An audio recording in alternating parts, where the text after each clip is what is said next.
WNST Towson, Baltimore, and WNST.net. We will get back to our regularly scheduled programming here, which, of course, Oriole baseball and entertaining the Royals this week, heading off to Canada, as well as the OTAs and the Ravens and the NHL and the Stanley Cup and all of that. But the death of Muhammad Ali has given a guy like me, 25 years into doing this radio thing, a chance to stretch out, do some reading over the weekend. I would say this, in the early hours on Saturday after Ali's death, I wasn't committed to doing a week-long tribute to Ali or talking about it, but I could not stop reading and seeing tributes from all over the place about what Ali meant to people. And I think the most famous man in the world died this weekend. It had a lot to do with sports, and I can't honestly say in 25 years that I did a lot of Ali conversations here in taking phone calls about the Orioles or the Ravens, but this has been a nice little stretch out. Jeff Cox of CNBC.com, he's the finance editor there, did a piece, and Max Kellerman involved, another pal of mine from back in the day. Jeff Cox, CNBC.com is how to follow him on Twitter. And Jeff, first off, welcome to the program, and I know sports is a place you dabble. It's sort of your toy department. You have a good time. You deal with serious issues and money and all that stuff on a national level at CNBC, but the death of Ali has really been across every realm in every media category because, to some degree, he invented the modern media as we know it. I mean, Donald Trump couldn't have orange skin and white hair and run around in this state without Ali setting the stage for what this is 50 years ago, right? Yeah, and that's true. Listen, Ali did it first, and he did it best. He set the standard for so many other athletes today, trash talkers, showmen, that kind of thing. Hey, it was really Ali was the guy who perfected it. He was the guy who understood television. He understood media. He just really got it in ways that nobody got it before him. And he has just left a mark on the world like no other athlete has before, and no other athlete probably will again. You know, it's funny. My wife saw that HBO piece a couple years ago, and I'm going to talk to Ross Greenberg about it, amongst others, where the Ali Frazier portrayal, I mean, we hear lots of good things about Ali and the controversies and obviously on his death, but very, very complicated legacy, as you pointed out on CNBC this week. Yeah, I mean, the HBO Thrill in Manila documentary was really, a departure for the mainstream media, which has really spent over the last couple decades, particularly since Ali took ill, really just fawning over him and, presenting this side of the humanitarian Ali and all the great things that he did in the ring. The HBO doc really took a bare-knuckles view of the real Muhammad Ali. It went back into that time, the Ali-Frazier rivalry. And I mean, it's the way I point out in the piece that I wrote for CNBC.com was just, he was really on a lot of levels not fair to Joe Frazier. Joe Frazier was a guy who was sticking up for Ali during the draft dodging controversy when Ali was stripped of his title. Frazier was the guy arguing to get Ali back in. And I think what just happened during that fight is that Ali took it a little bit too far, took the showmanship a little bit too far. And, Joe Frazier never forgave him for that. He really never did. That fence was never mended. I mean, those guys might have, in public tried to put a good face on it, but that fence was really never mended. Frazier was very bitter about that, bitter basically right to the end. Well, and back to the money side of this, bro, right? I mean, we're talking closed-circuit television. We're talking about the most famous man in the world, the kind of money that was never thought that A-Rod would get in baseball when the Lords of the Realm ran baseball. Football was a secondary sport at that point, with Joe Namath just sort of coming on with promises and guarantees in the AFL and the NFL. Boxing was where all the money was at that point, and Ali was in the center of it, and playing the race card at that point was a way to sell tickets. And I think 50 years later, it smells bad. It's certainly not in good taste in modern society, but it's what the bloodthirsty wanted. It's how they could get people to spend ungodly amounts of money to go down to their little civic arena in whatever town they were and watch a fight from halfway across the world at an odd hour in the middle of a theater somewhere and paying 10 times what they would pay to go to see a Major League Baseball game. Yeah, well, that was such a big deal back then. I'm from northeastern Pennsylvania originally, and one of the places where they showed the Ali Foreman fight was, in this kind of new thing that was called closed circuit TV, was at the CYC in Scranton, where I saw many live boxing cards when I was a kid growing up. But it was such a big deal. back then. I mean, now, we have a pay-per-view almost every month, but the money that you see now in boxing is just incredible. In fact, it cracks me up every time I have a conversation with somebody and they tell me that boxing is dead, boxing is dying, MMA is taking over the world. Well, you know what? Forget about that, because there are still people out there, millions of people buying these pay-per-view events, packing arenas, and really Ali helped set the stage for all that. And then, going back to the Frazier thing, I think it's something, you wonder if he would have done that again the same way, but it was just a way. He was a showman. He was trying to promote the fight, but he definitely went too far. Joe Frazier was a good guy. At the beginning of that documentary was so striking. Ed Schuyler, the AP boxing writer, starts it off saying that Ali just sold 75% of his naming rights for $50 million, and Joe Frazier is living in an apartment over a boxing gym in South Philly. I mean, it was really, there was no way you couldn't be moved by it. But look, you have to admire the genius of Ali. He knew what he was doing every step of the way, right up until the end. He was a tremendous showman, tremendous promoter. And then, he ends up reinventing himself later on in life and sort of does the same thing, but in kind of a different way. Jeff Cox is the finance editor at CNBC.com. You can follow his journey there, as well as a piece that he wrote, Was He Really the Greatest? Muhammad Ali's Complicated Legacy. He's also the author of The 30-Minute Millionaire as well. And you can follow him out on Twitter at Jeff Cox, CNBC. As well. Jeff, your age and your background with Ali, you tweet a lot about boxing, and it's something that you're still at your age, aside from the Minnesota Vikings, you still love boxing. And, and I guess anybody that's sort of over the age of 40 probably loved boxing because of Ali. I would think that Tyson loved boxing because of Ali, which led to that next round. I mean, I grew up with Sugar Ray Leonard in the mid-'70s here in the Maryland area, fighting in Baltimore and whatnot. And Baltimore's always been... Asim Rahman's from Baltimore. We've had some legacy here, but boxing feels a little distant to a guy that's been doing sports radio for 25 years, but you're still very much in the game, right? Yeah, absolutely. And it's a very personal thing for me, and you're absolutely right. Ali introduced me to boxing, and I have just tremendous memories of being a kid growing up in northeastern Pennsylvania. My dad used to take me up to Ali's training camp up in Deer Lake. It was gorgeous up there. And, boy, I mean, you'd go to the training camp, and you'd be right there. Now, how old were you then? Yeah, so you saw Ali as a little boy then?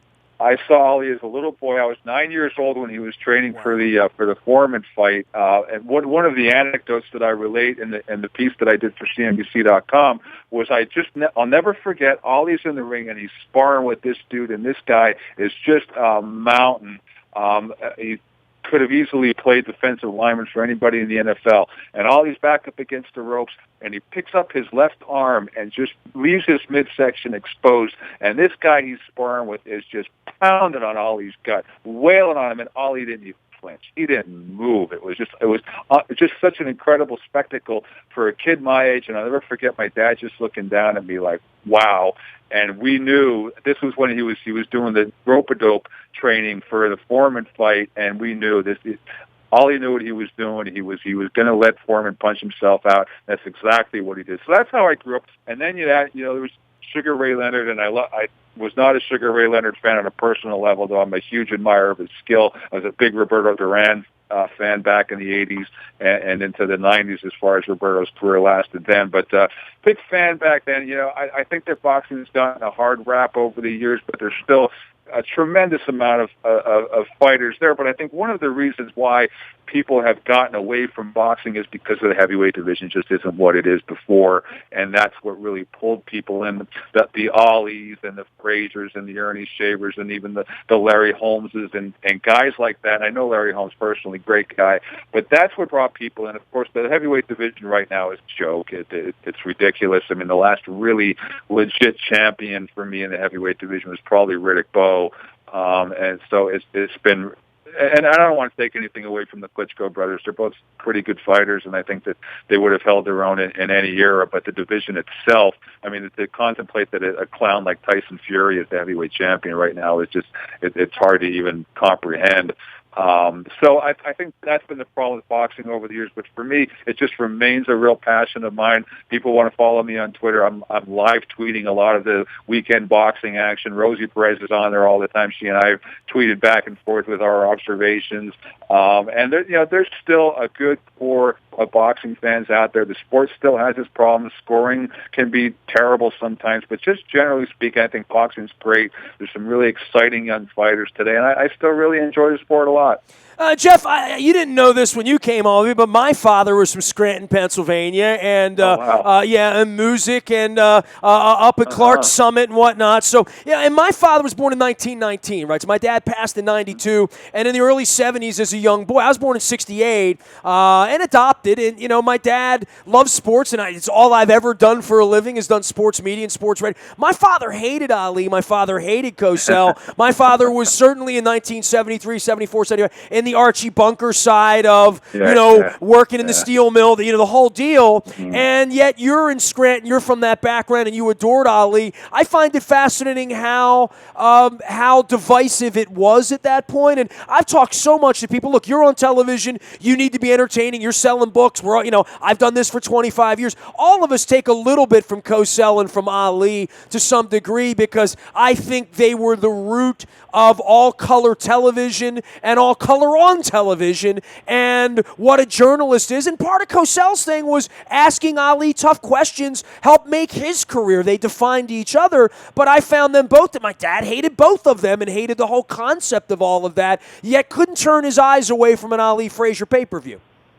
Yeah, and I'll never forget Howard Cosell's last fight with watching Tex Cobb getting battered in the ring bloody, and Howard walked away from that fight and said he would never he would never broadcast boxing again, and it was a huge loss to the sport.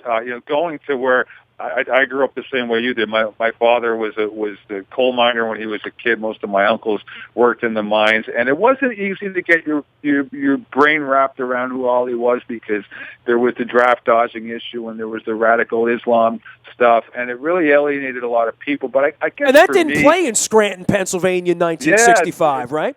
It did not. It did not. But there were still, he still just had people. You just couldn't help but admire his skill, the things that he brought. I mean, just the total level of entertainment that he brought to the sport. I think, I never had a real deep conversation with my dad about how he felt about all those other issues. But I know that he admired Ali a lot and he respected him.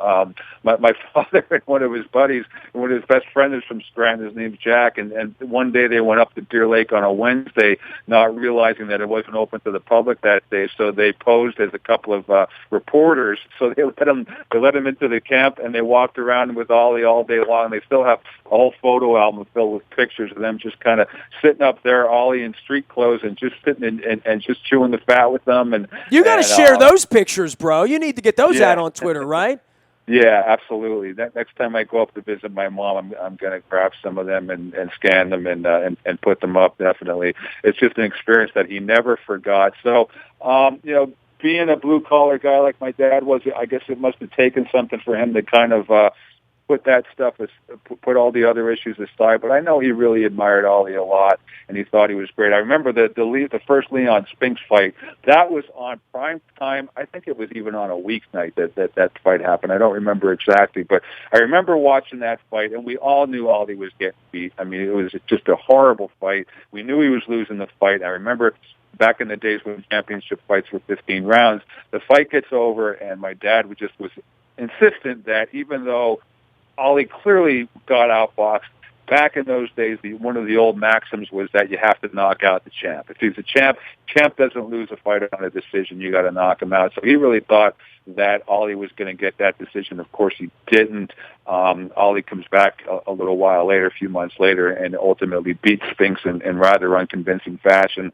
But yeah, he was really on Ali's side, despite all of the reasons not to be. Ali just won him over.